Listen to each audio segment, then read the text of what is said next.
આને જિંદગીભરનું કરિયાણું આપશે. ઓહ, આ તો ભગવાન છે, આ તો ભગવાન છે. કેમ ખજૂરભાઈ જિંદગીભર સાચવે?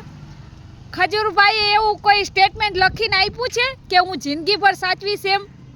અને બીજી એક વાત કે કીર્તિબેન એવું કહે છે કે ઇમોશનલ વિડીયો બનાવી અને પૈસા કમાય છે, બરાબર, પરંતુ ઇમોશનલ વિડીયો બનાવીને કે ગમે તેવા વિડીયો બનાવે, બરાબર, ખજૂરભાઈ કોમેડીના વિડીયો બનાવે છે એ સારા છે ને ઇમોશનલ વિડીયો બનાવે ને એ સારા છે, અને જે આવક થાય છે ને એ સેવામાં જ વપરાય છે, સારી જગ્યાએ જ વપરાય છે. બાકી તો ઘણા લાખો કરોડો માણસો છે યુટ્યુબમાં જે સોશિયલ મીડિયામાંથી આવક થાય છે તો પોતાની જરૂરિયાત માટે, પોતાના શોખ પૂરા કરવા માટે, પોતાની લાઈફ માટે, પોતાની સારા જીવન માટે વાપરે છે. તો ખજૂરભાઈ ભલે ને ઇમોશનલ વિડીયો બનાવે પરંતુ એ જે પૈસા આવે છે એ વાપરે છે તો સેવામાં જ. અને બીજી એક વાત કે ખજૂરભાઈ જે વિડીયો બનાવે છે એ એમ કહે છે કે ઇમોશનલ વિડીયો બનાવી અને પૈસા કમાય છે, બરાબર, પરંતુ ઇમોશનલ વિડીયો બનાવે કે ગમે તેવા વિડીયો બનાવે છે પણ વાપરે છે તો સેવા માટે જ ને.